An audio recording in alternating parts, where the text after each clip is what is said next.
all but 11 of the 50 criminals due to be deported to Jamaica this morning were removed from their flight after last-ditch appeals. Maybe it shows the robustness of our legal system, or alternatively, it simply shows that getting rid of people off our shores is rather difficult. Bella Sankey is Director of Detention Action, joins us now. Bella, is this great news that people have been taken off that flight, or bad news that we can't seem to deport people who are perhaps undesirable? Well, I think it's important, James, to look at each individual case on its merits, and people aren't removed from flights, injunctions aren't granted unless there are good grounds as to why somebody should have an opportunity to make their case. We took a lot of referrals for this flight, and we saw absolute chaos behind the scenes, people that hadn't even put in any sort of representations about their situation, including one man that was referred to us at 9 o'clock last night that we believe is a Windrush eligible person who was taken on the flight having been carried onto the flight because of his frailty and illness. Now, his father was a British citizen, came in the 1960s, but due to his confusion and the utter incompetence of the Home Office, he's now been removed when he may very well be entitled to UK citizenship. And this is just one example of many that show how badly cases are being mishandled.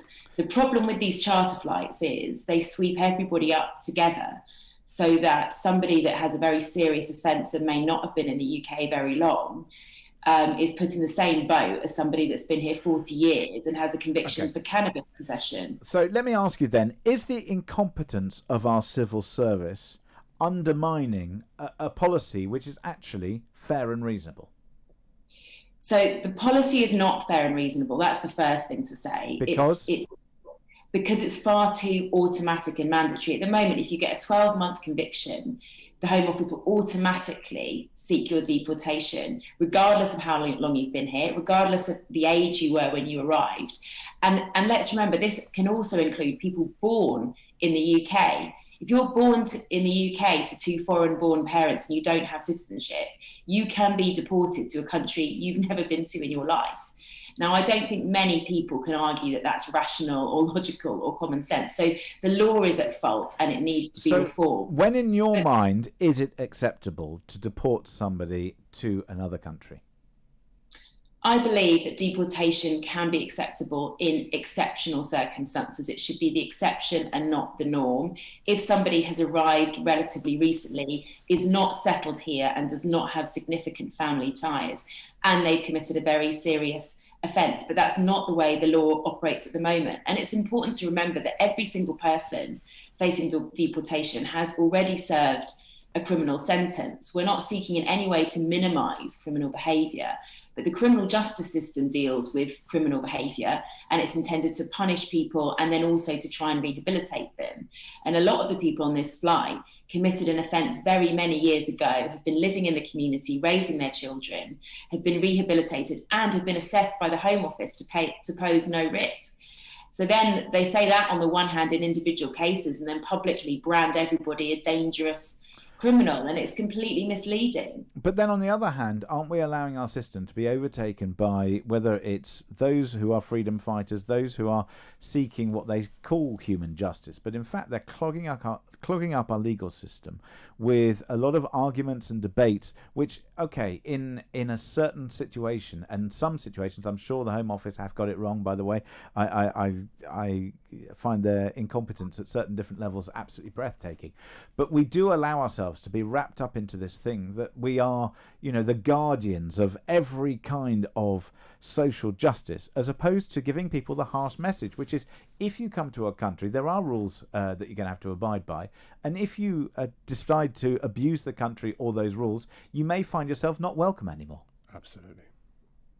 Well, I think when it comes to these last minute appeals, which obviously get a lot of attention, look, I'm absolutely not in favour of things being done in the chaotic fashion that they have been over the last few days. It's frankly ridiculous that lawyers are on the phone to the High Court at midnight when the flight is due to leave at 1 a.m.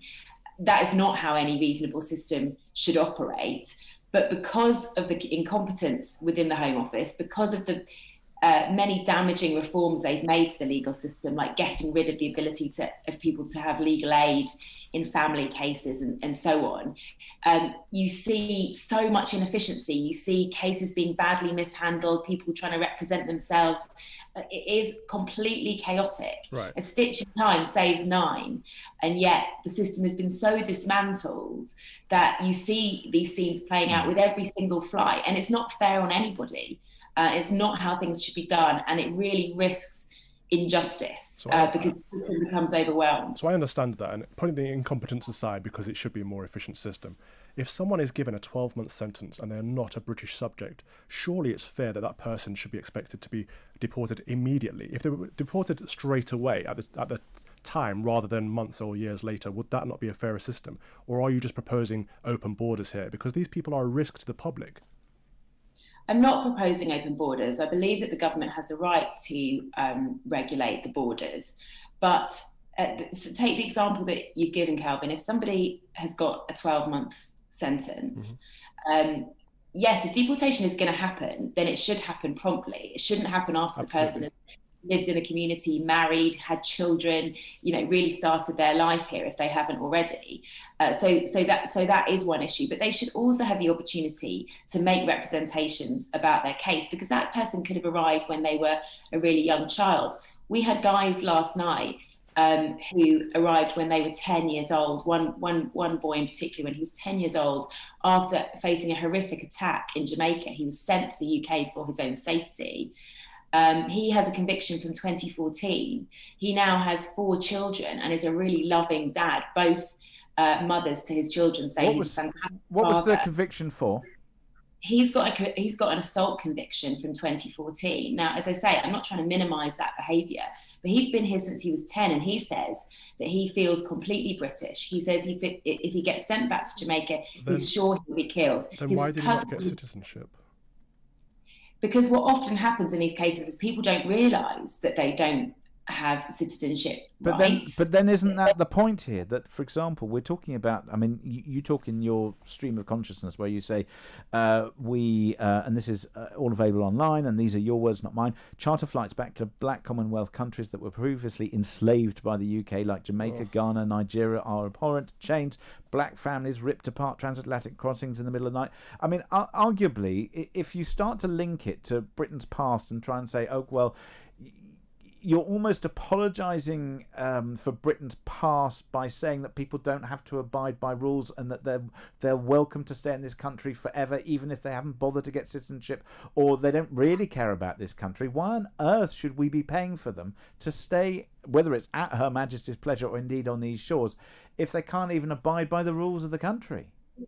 If I could answer, look, I've said really clearly, I believe that the borders should be regulated. I believe in immigration controls, and I believe that the state has a right to enforce those. I think where it currently draws the line is in the wrong place. And I think that the spectacle of charter flights, sweeping everybody up, labelling everybody a dangerous offender, the manner in which they're done, which I pointed out as you raise there online, in the middle of the night, under the cloak of secrecy, people being shackled onto flights. I do think that is reminiscent of some of the worst parts of our history.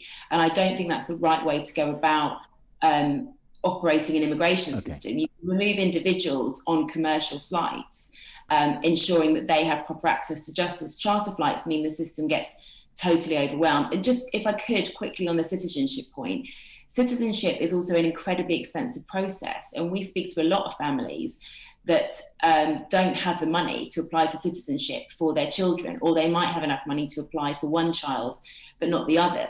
So there are all sorts of reasons why people haven't got citizenship. A lot of these individuals that we have supported for this flight and others have grown up in the care system. So it was really on the local authority to sort out their citizenship, and the local authority hasn't. And again, they often don't realise that they're not citizens until they receive a criminal conviction and they're served with deportation papers in prison, don't have legal advice and the opportunity to make representations properly.